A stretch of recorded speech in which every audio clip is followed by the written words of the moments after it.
Assalamu alaikum. A'udhu billahi minash shaitanir rajim. Bismillahir rahmanir rahim. Alhamdulillahi rabbil alameen. Rabbi shrah li sadri wa yassir li amri wahlul 'uqdatam min lisani yafqahu qawli waj'al li waziran min ahli Haruna akhi ushdud bihi azri washriku fi amri kay nusabbihaka kaseera wa naskuraka kaseera innaka kunta bina basira. Rabbi awzaini an ashkura ni'mataka allati anamta alayya wa ala walidayya wa an amala salihan tardahu wadkhilni bi rahmatika fi ibadika salihin wa la hawla wa la quwwata illa billahil aliyyil azim wa sallallahu ala Muhammadin wa ala alihi wa sahbihi ajma'in walhamdulillahi rabbil alameen. Welcome, friends. Inshallah, we will continue with the 19th word, which is on the messengership of Muhammad, peace and blessings be upon him. So we were on page 246, where we left off as a different view of how we need to see what messengership is, from how the society tells us. But this author is kind of explaining, sharing his views on how, as the Prophet, peace and blessings be upon him, how he was sharing the message as a messenger, bringing news straight from the Lord of the universe. And then he, as a teacher, he conquered the hearts, the minds, and trained the soul, the spirit of human beings, the ruler of spirits. And of course, he was practicing personally himself and declaring whatever his conclusions were, and he would share that with everyone, bringing into highlight what the significance of existing here in this world, what the universe means, what the events we go through, how they reflect the qualities of the absolute owner of this world. So we'll continue, inshallah, with the 9th droplet. Also, you know that an insignificant man of small standing, a small community, among a small community, in a disputed matter of small importance, cannot tell a small but shameful lie, brazen-faced and without fear, without displaying anxiety or disquiet, enough to inform the enemies at his side of his deception. Without displaying anxiety or disquiet enough to inform the enemies at his side of his deception. So if you were here with us this morning, as Brother Ali was explaining, he was a member among all of us, as the author shares, as an insignificant man of small standing among a small community. So living like an ordinary human being, just like us, so that we can take example from him. So there was nothing extraordinary, one would think, or he was not like a king who would sit on a throne. So just a regular human being, but given the message that he is sharing with us. So he blends in with the whole community, so one can relate himself, herself to him. So an insignificant man of small standing among a small community in Mecca, where he was at his time, in a disputed matter of small importance. So something that is maybe not seen, a disputed matter of small importance, not some high level matter that he's speaking, but a simple truth that he's sharing. Cannot tell a small but shameful lie, brazen-faced, If he's making it up, that's his word, or he may be, if you're somebody who is not sure, lying, you can tell by the anxiety, the face, or even though they may lie onto your face, but they're, you can still detect, or you can confirm, you can see what if the words are true or not. So without fear, without displaying anxiety or disquiet enough to inform the enemies at his side of his deception. Now look at that being.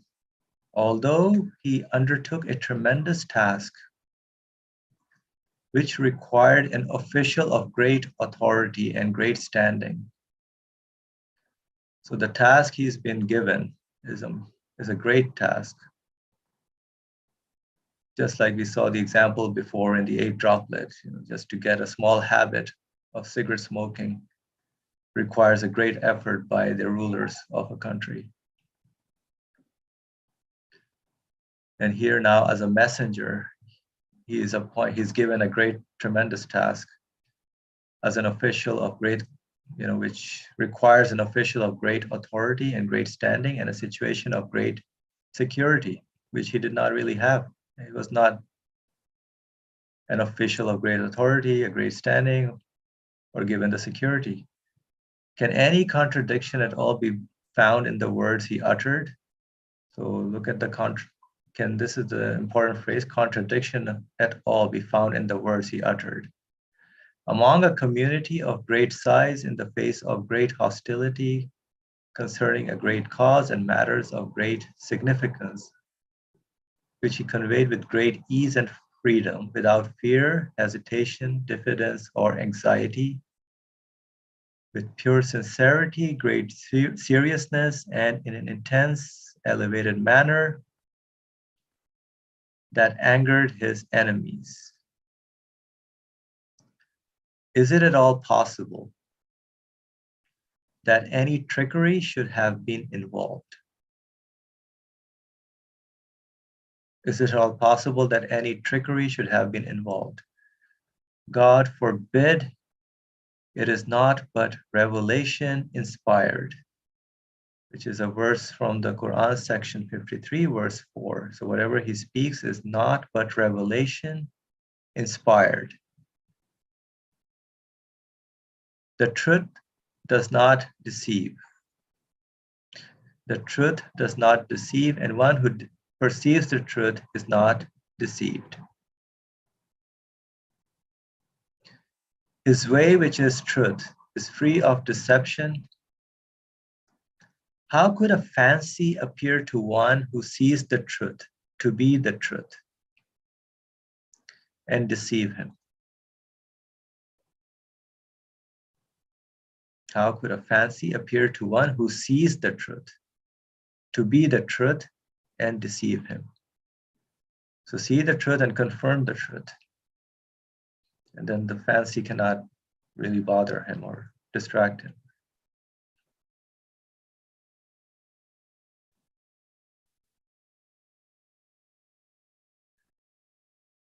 So any comments by anyone on this 9 droplet? Any thoughts you would like to share?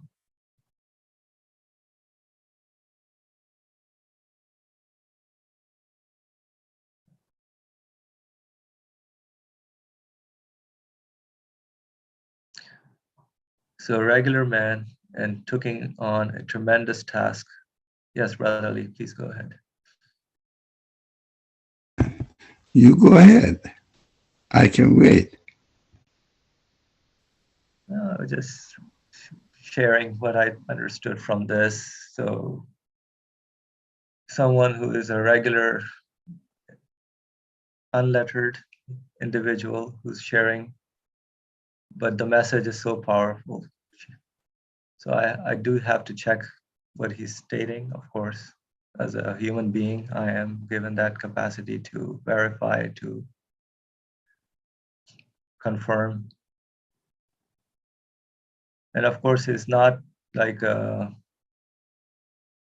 king or someone who has been given a position or a place, although his position is the position of messengership, which is to bring the news of my Lord, of the Lord of the universe, to each and every being. And of course, one has to verify what he states, so there's no look for if what he's saying, does it make sense, or do you see any contradiction or problem? That has to be confirmed by me, by everyone, by the individual who's listening to the message that he brings. And of course, it's not his message, because as he is appointed to be the messenger. So whatever he states is not but a revelation inspired, how the author kind of relates it, that the words that he shares to the verse. But I'll let Brother Ali speak. Please go ahead. As you said, you covered the topic. He was so challenging. It is interesting. Although he didn't have any power, he wasn't rich, he didn't have anybody to support him, and he just challenged. If you don't believe in what I say, then come on, do whatever you want to do to me. Bring your evidence and speak against what I'm saying. Now, we shouldn't misunderstand that he trusted God. That is why he was so powerful and successful. Although it is true, but it is not the way to explain what we are doing in this world. We have to do something in this world according to the order of the universe. His challenge was not that I can beat you beat all of you up. No.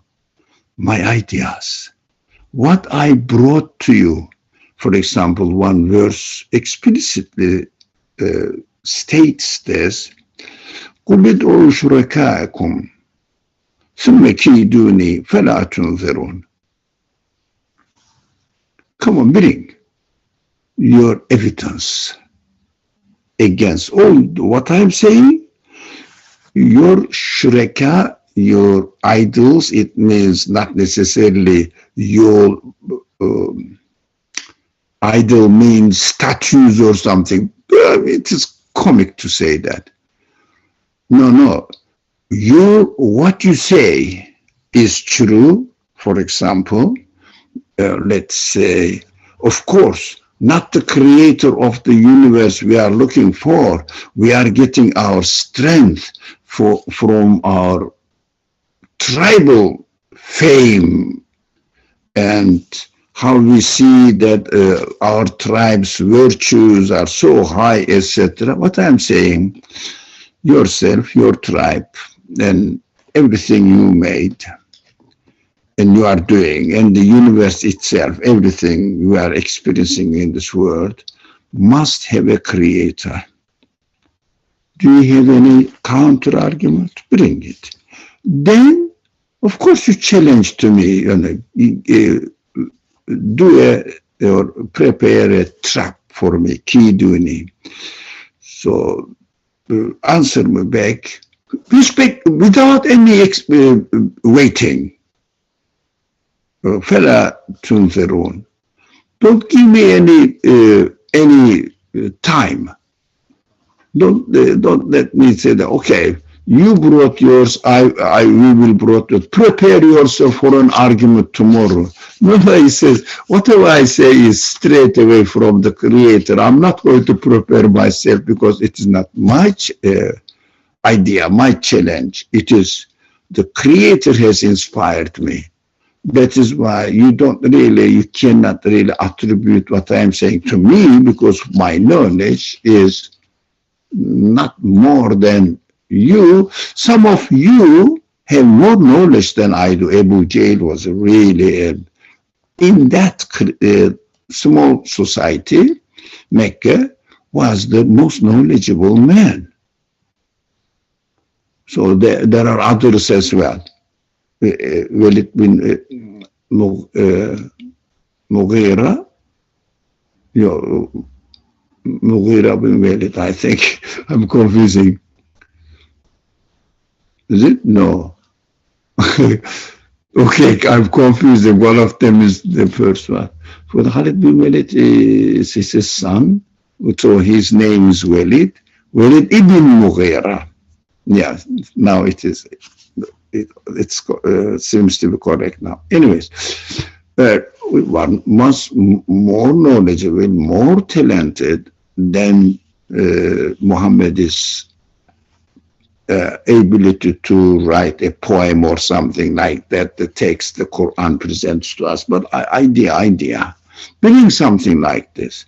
He challenged and he said, if you don't bring, you will all be cursed by God, which is a great insult.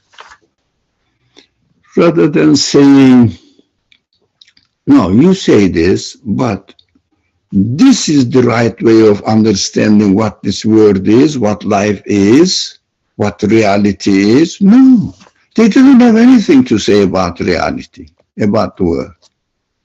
It wasn't their concern at all. What they did, this is our way of life. We inherited from our parents this, and that is our ancestral heritage, legacy.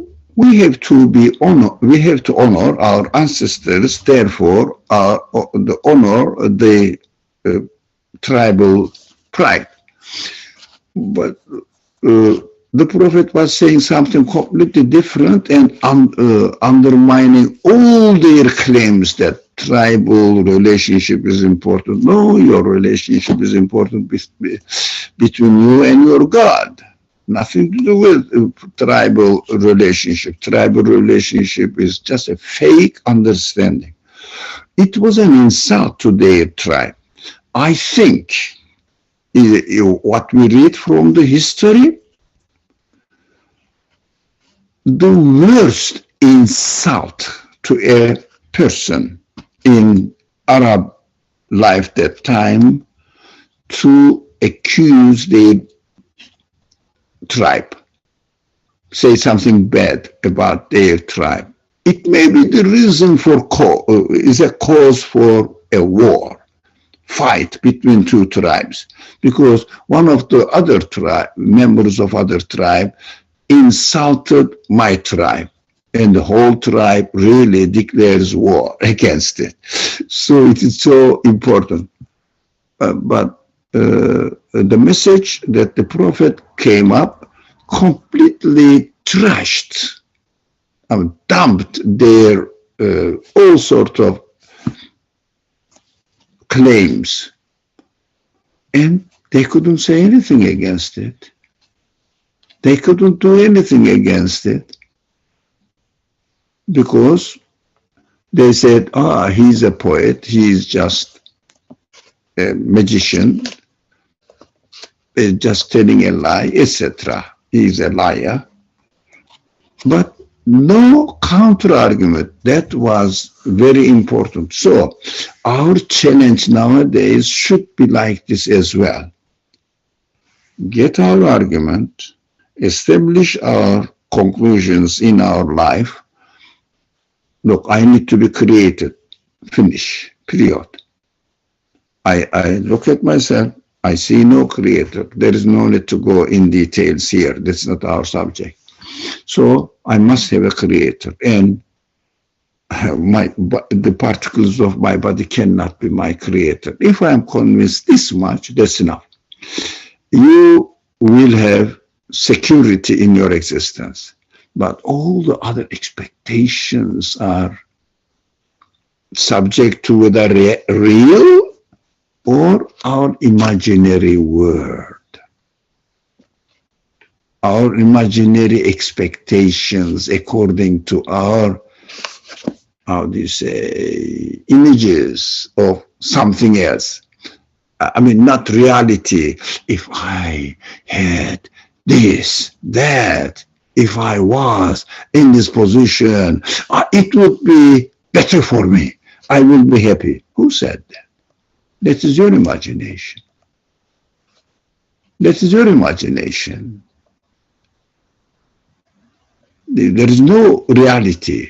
So we should understand that in order to feel confidence in ourselves, our confidence should not be based on our imaginations, imaginary expectations. Our confidence should be based on my reality. I need to be created. But if I say, no, I don't need to be created, okay, you can imagine everything. All will come to nothing at the end. That is why our argument should be very clear cut, whether I am created or not, period. If I feel that, no, I don't need to be created, by I'm just the result of these things happening here, okay, why bother about your purpose then? Why bother about the satisfaction? Because accidentally happening, the satisfaction will come to you accidentally. Therefore, accidental means may not happen anytime. Why bother that? Leave it. Why do you want? Why do you want satisfaction? Why do we want satisfaction? That is what the message was, giving a direction and ultimate purpose. Your connection with your creator, finish. No other connection will give you any save, including your imaginary expectations. Your human expectations are, all of them, ultimately infinite satisfaction, limitless satisfaction, and there is no limitless satisfaction here. And the world does not revolve on your imaginary expectations. If I had this, it would be better. Who said this? How can you make sure? Yes, you have satisfaction, you need satisfaction, that is correct. But where and how I can get the satisfaction? Of course, as much as I can see in this order of the universe, I will look for it, but it doesn't mean that everything will happen as I want. No, I will attempt and really ask the Creator to give me, as far as I know, this is my satisfaction. But of course, the result will be decided by you, not by me. I cannot create anything. And I know you are the merciful one. You created me. Not that you created me to suffer in this world. No, to understand my reality and reach the ultimate satisfaction. That is what our aim should be in this world. No one can say that any materialist or anybody who challenges the Quranic message or prophetic message can say that there is something else for human satisfaction. That is what the challenge of the Quran was. The message of the prophet was. No one challenged it. How successful is what? Look, how many centuries the atheist, materialist people trying to convince people that the universe happens by itself. What they were successful on after centuries and centuries after, still using what, as the text says, official, what was it? Official, it needs to be official support or something somewhere there. Official or power, state power or something. Requires an official of great authority and great standing. And a situation of a great security. So really, all the states nowadays, for centuries and centuries, trying to inject the atheistic ideas into the minds of the people. Were they successful? I think I'm going beyond the expected time limit, definitely, and at the same time, as if it will look out of the subject. Look how successful they are. First, they banned the prophet and his message from speaking. They prohibited teaching what the message of God tells in education system. If somebody wanted to hint, not told, hint, they use their official great authority to make this man shut up or out of effect on the society. It means get out of his position and leave him alone without giving any opportunity to him. Authority, forcing, and impose this secular education system on the minds of the people. Every person goes through this 20, 30 years of education system and supported by the deceiving propaganda, music, novels and movies, etc., keeping people busy and making them obliged to work like animals, hours and hours, in order to what? To have 2 plates full of food a day. They forced us to live in city society because of the structure of this civilization, and we have to work for our residence, for our transportation, for our accommodation, transportation, and also to wear certain clothes, etc., etc. I cannot wear a simple cloth because the requirements of my job. I have to wear in a way that they like it. I have to buy, I have to really spend, I have to pay rent, I have to work for 30 years in order to be able to buy a house, and still you have to pay taxes and other expenses. All dependent, not self-sufficient, impossible. In order to be self-sufficient, they taught us, you have to work for me, for the authority, for the system to work, to make other people have more worldly benefits. Working slavery, really unofficial slavery or undeclared slavery.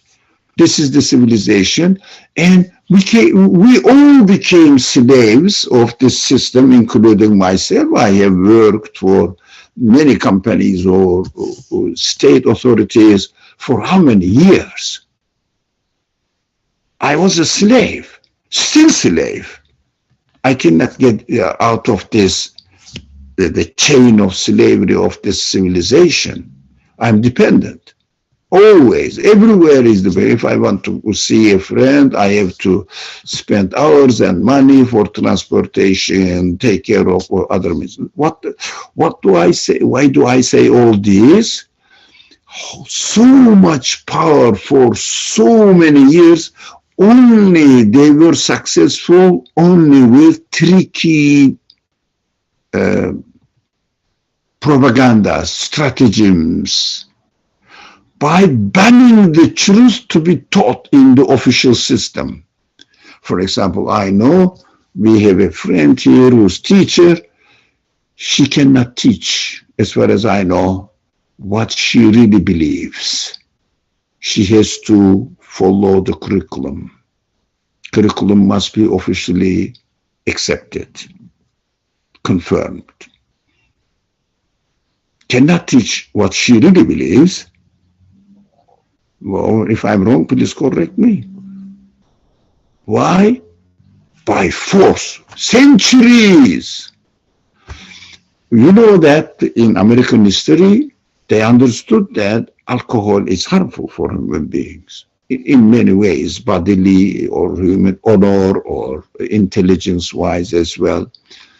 People lose their intelligence, become like out of control animals. Animals are under control, but out of control animals. They said, reasonably, they said, okay, let's prohibit it. By prohibition, no. By authority of God, authority of belief, conviction. How many years, I don't know, continued the consumption of intoxicant, anything intoxicant increased, and every house became a wine producing factory. Some more. More successful? No. Left it and said that, okay, we will get the highest tax rate on it, punish them, that casinos, for example, or lotteries, for example, alcohol, or this kind of cigarette, all harmful things are now employed in order to make a revenue for the state budget.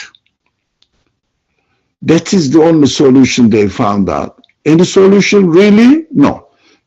In 20 years, from one person to an, as if in that time, an empire state position comprehensive of many continents that time.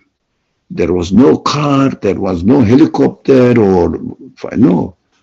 On the belly of the donkeys, they spread the message, and in 20 years, success.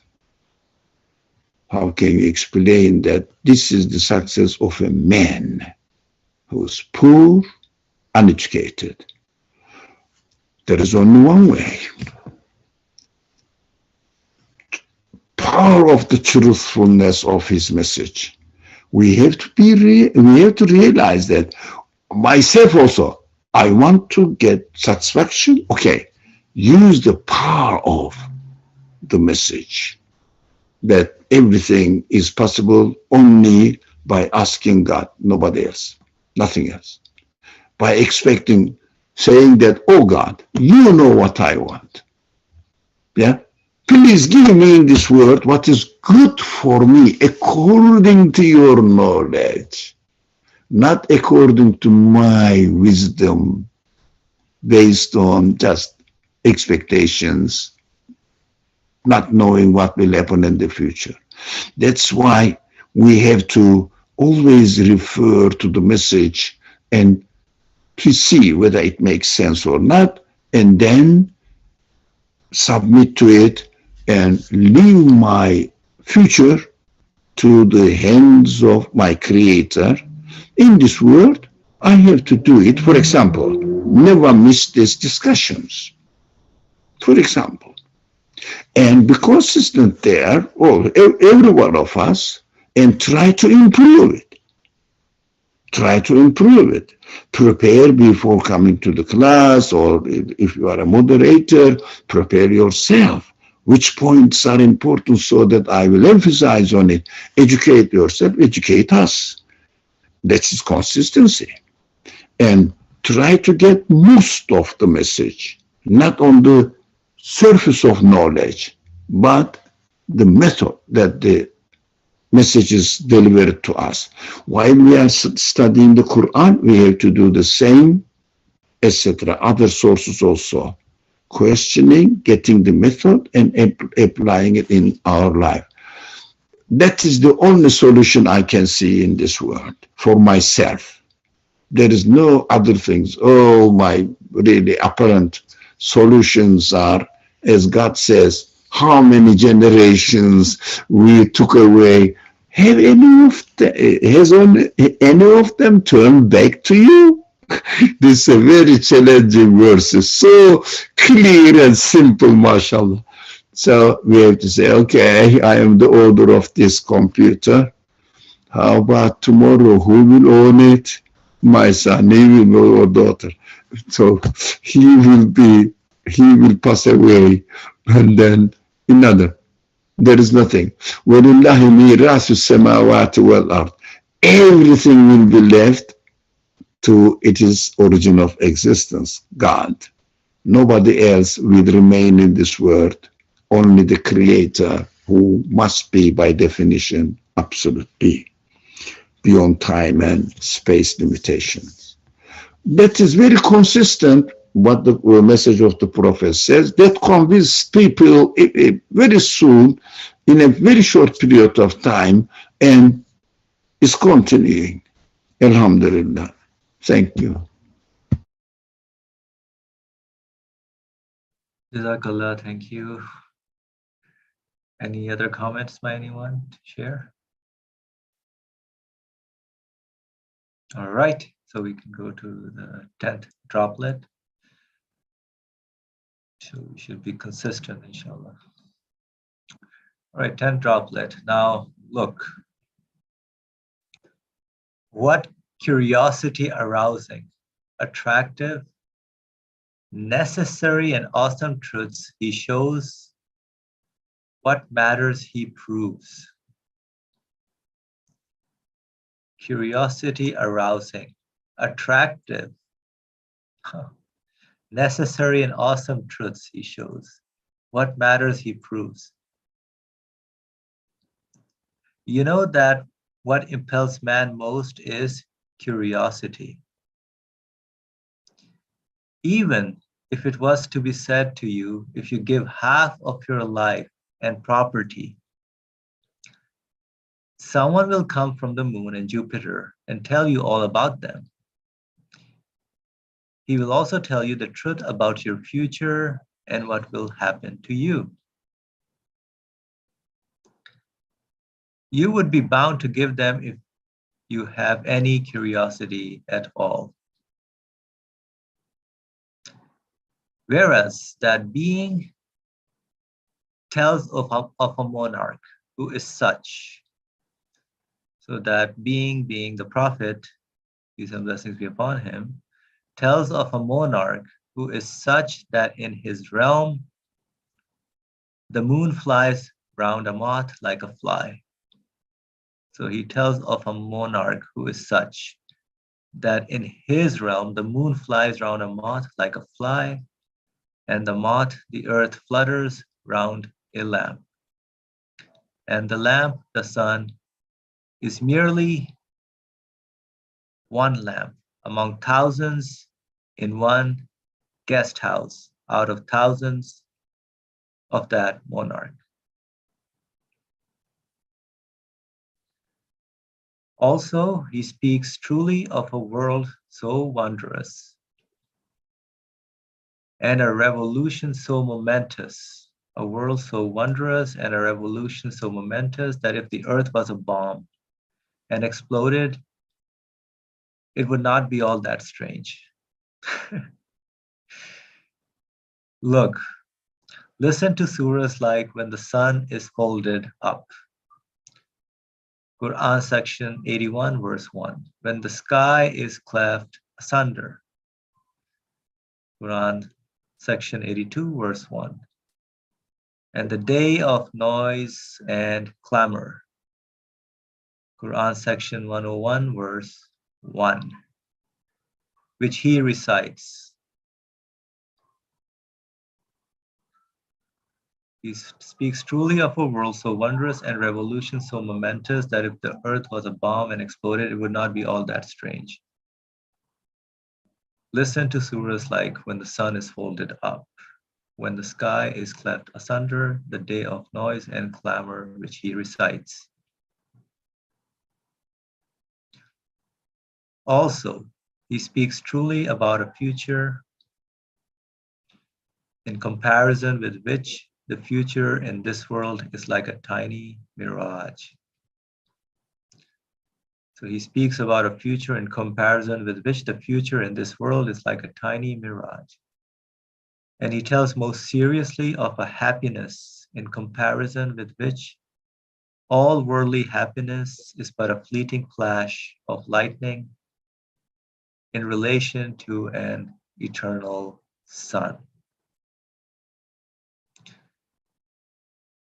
Oh, so the 10th droplet, curiosity arousing. So he uses the word curiosity arousing, attractive, necessary truths.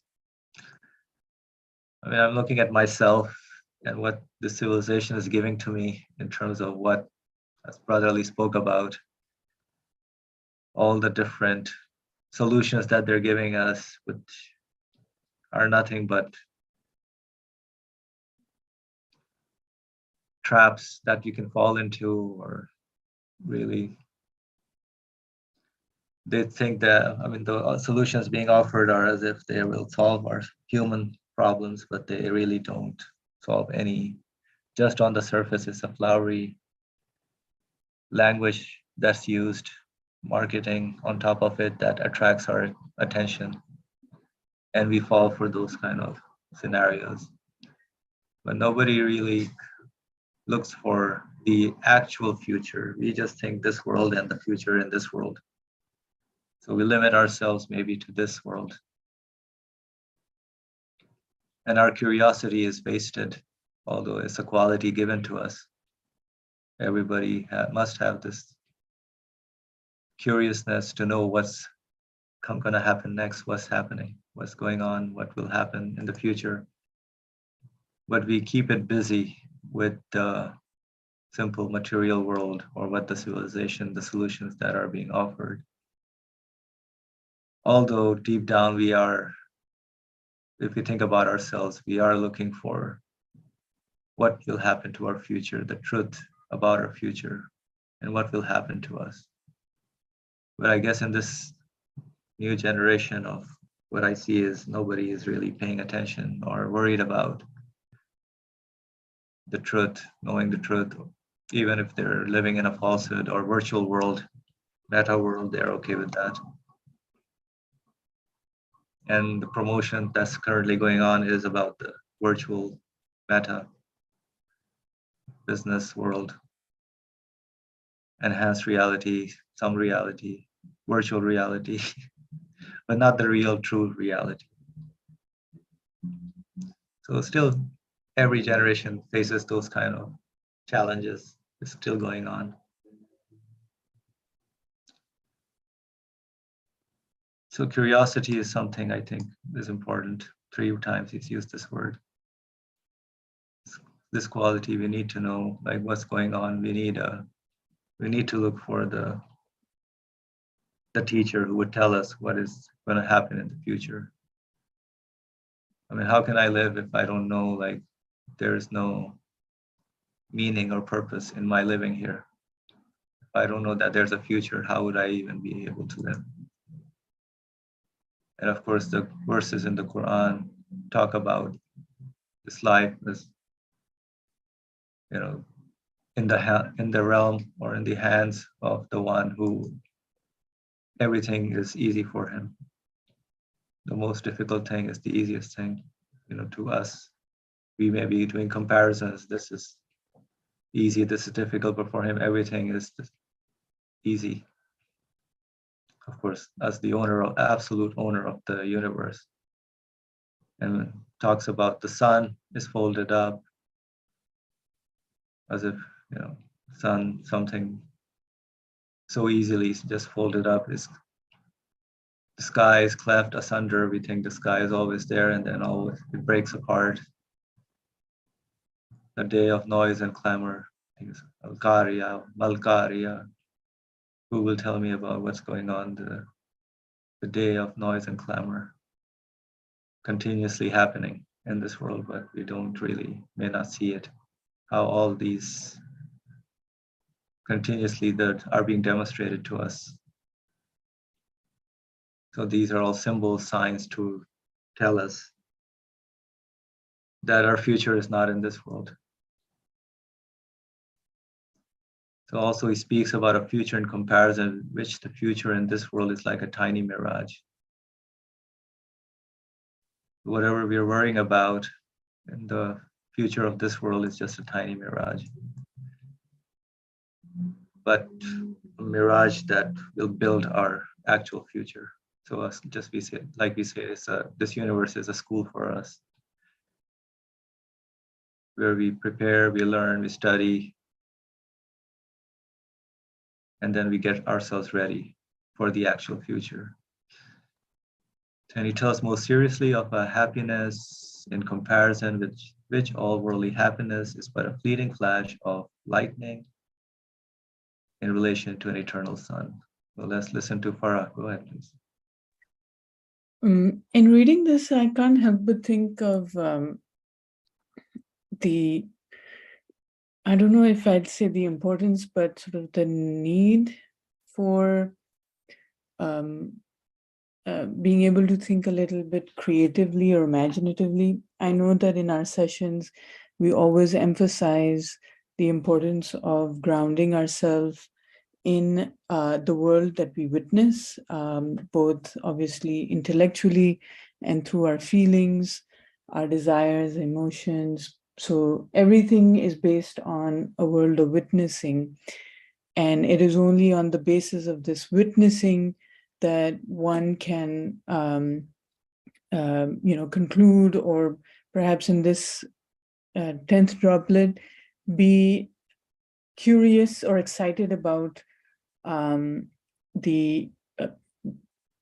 world that is not represented here, or the world that exists,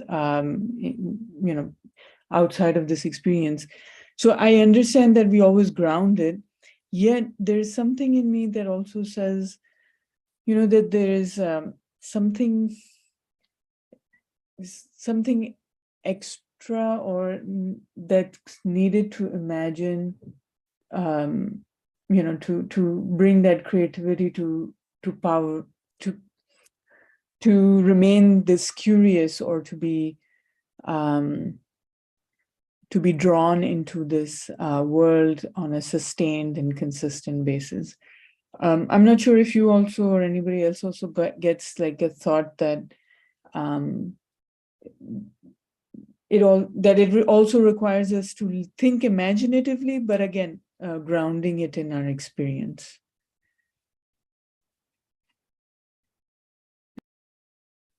Yeah, thank you, Farah. So grounding it in our experience with the evidence that is out there, yes, that's how we are all experiencing with the evidence.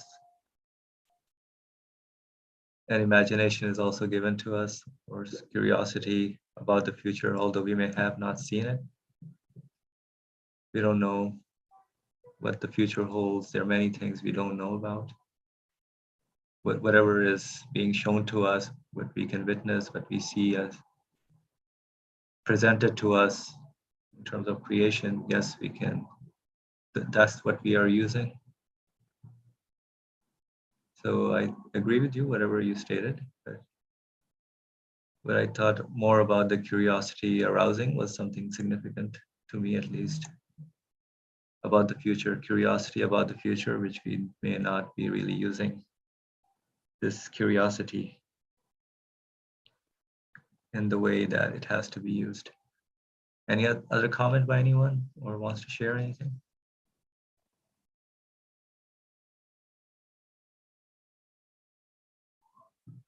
Something in the 10th droplet, or what Faraz mentioned, if anybody wants to talk about it. Sarah, go ahead.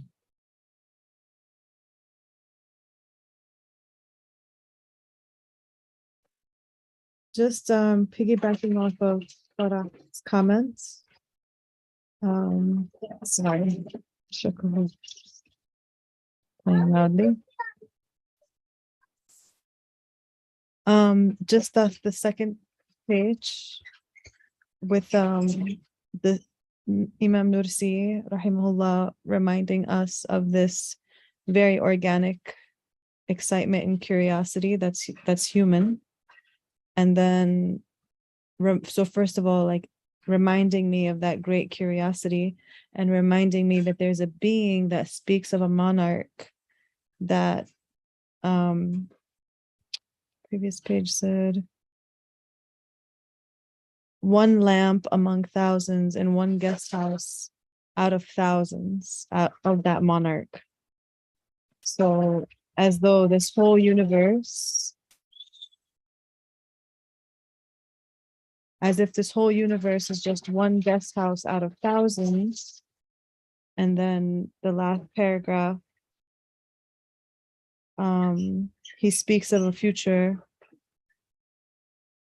and he tells most seriously of a happiness in comparison with which all worldly happiness is but a fleeting flash of a lightning in relation to an eternal self.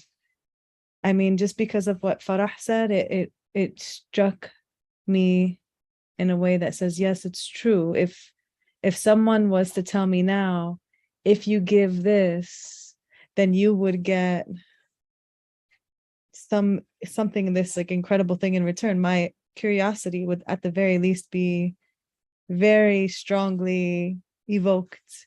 Yet here is this constant repetition of this eternal son of this great monarch. So it just reminds me to stay with that great excitement and curiosity that I think often departs from me personally.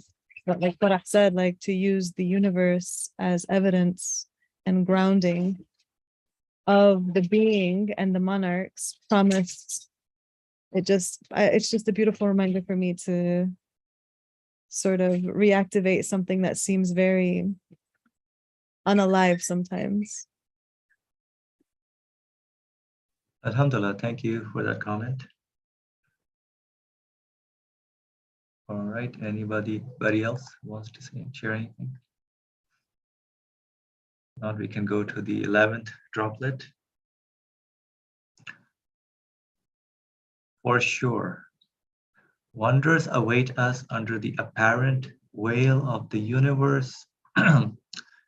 Wonders await us under the apparent veil of the universe. We should be curious what the wonders are under the apparent veil of whatever we are experiencing in this world, which is thus strange and perplexing. Wonders await us under the apparent veil of the universe, which is thus strange and perplexing. So one thus wonderful and extraordinary, a displayer of marvels, is necessary to tell of its wonders. One thus wonderful and extraordinary, a displayer of marvels, is necessary to tell of its wonders. It is apparent from that being's conduct, that he has seen them. Oh, that's interesting. Why the author says that. It is apparent from that being's conduct that he has seen them and sees them. Okay, this makes sense, and sees them, and of course his experience. So he's living in a way that he is seeing something as the meaningful side, which is goes beyond the veil of the universe, and says that he has seen them. So he's looking at the qualities of who is being reflected, or what is being reflected or point to, all those qualities that are being experienced. So, and he instructs us most soundly concerning what the God of the heavens and the earth. He instructs us most soundly concerning what the God of the heavens and the earth, who nurtures us with his bounties, wants and desires of us. So does any self-help book in this world tell us about this? Who our owner, whoever made us, gives us existence, wants from us? I don't think so. There's any self-help book that does that. Everyone should therefore leave everything and run to and heed this being, who teaches numerous other necessary and curiosity-arousing truths like these. Run to and heed this being, who teaches numerous other necessary and curiosity-arousing truths like these. So how is it that most people are deaf and blind, and mad even, so that they do not see this truth, and they do not listen to it and understand it? Oh, very interesting. 11th droplet feels like an urgency on how we should really be fine-tuned, in tuned with our reality, what our purpose in existence is, and listen to his message, of course, and live according to what his message tells us, how our Lord wants us to be, submitting our will to his will.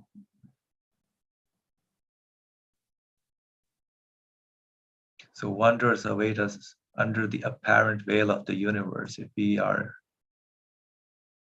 use ourselves, our given human qualities to unravel the wonders behind the veils of the universe.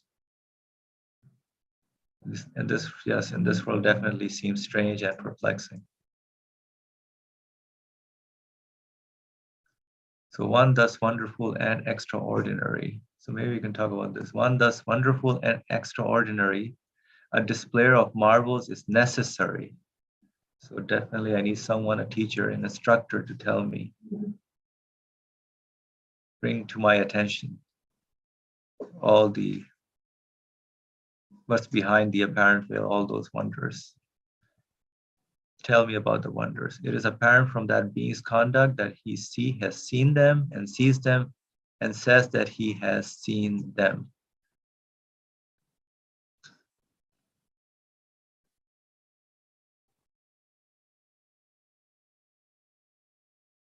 Any comments by anyone on this particular phrasing? Brother Ali, please go ahead. It is exciting to see that the author says it straight away, the universe which is strange and perplexing. What happens now in the world, those who study the veil and not what is behind the veil.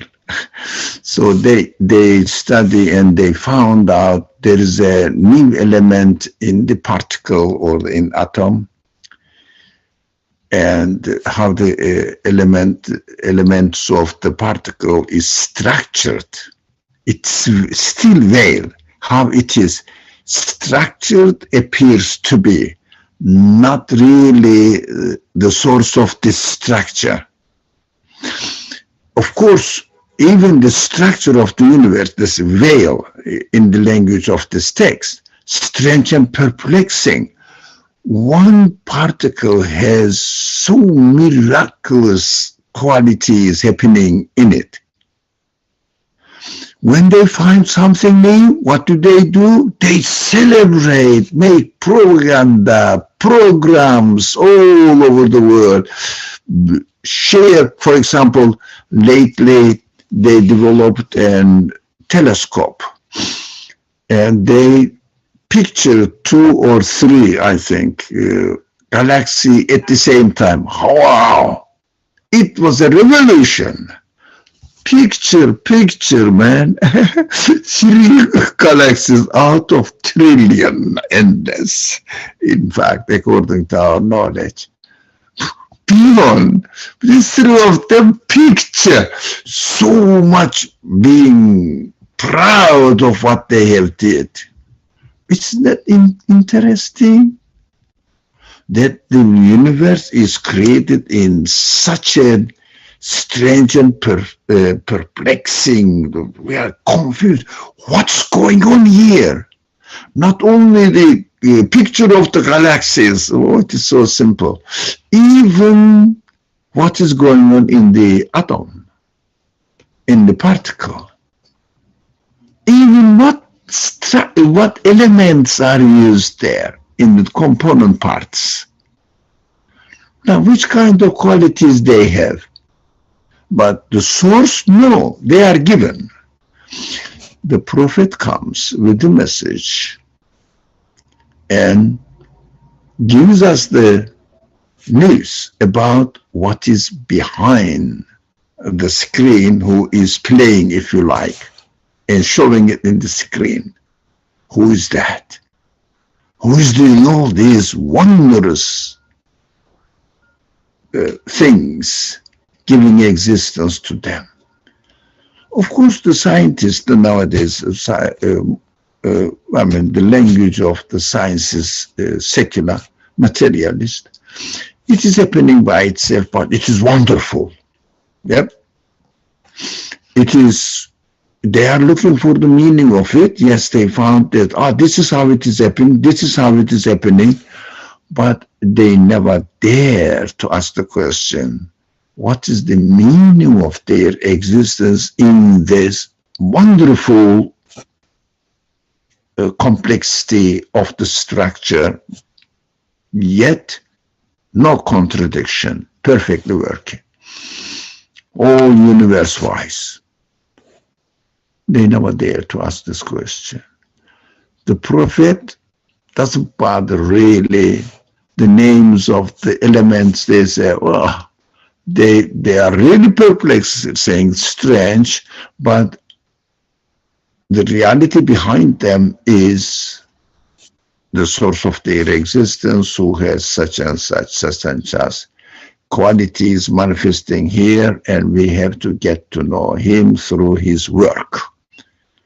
So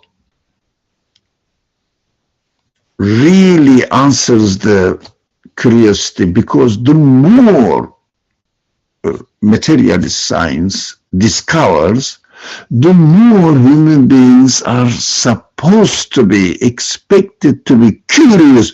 Who is playing all this? But because there is no challenge, unfortunately, that's the reality.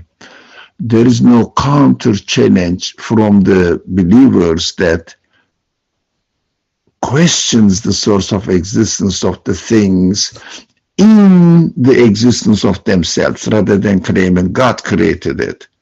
There is no challenge against this. Since there is no challenge, if there were some people who tried to convey this message, what do? They shut them up by chasing them away out of the public speech or teaching system, fired them away. So they fired Abraham. But if we really know, in fire, we will find a garden. No, we shouldn't bother about it. So Abraham symbolizes this and tells us that if you say something, they will fire you, but this fire will be a source of peace for you. God knows what he is doing. We may lose our job, but at least we become a free license, or free licensed person with something they say, free somebody, speak on your own rather than, sorry? A freelancer. Freelance. I think freelance, isn't it? Yeah. I don't know whether I'm pronouncing it right. It doesn't matter. And speak on your own. The Prophet didn't speak with authority, as Professor Muhammad bin Abdullah. He said, Abd of Allah, but Messenger of Allah is speaking. It means delivering the message of the one who plays behind the screen and tells me why he has created it. That is the source of effect of this message, because directly goes to the reality and introduce the reality to human beings without feeling any need of apparent satisfaction of this world. They experience the real satisfaction of human feelings. So they sacrifice their life as much as they learn. Not only the companions of the Prophet, all those people who studied the message that the Prophet brought to us, they sacrificed their life in order to spread his message, because they were so satisfied with it, they believed that the other people should share the satisfaction as well. Thank you.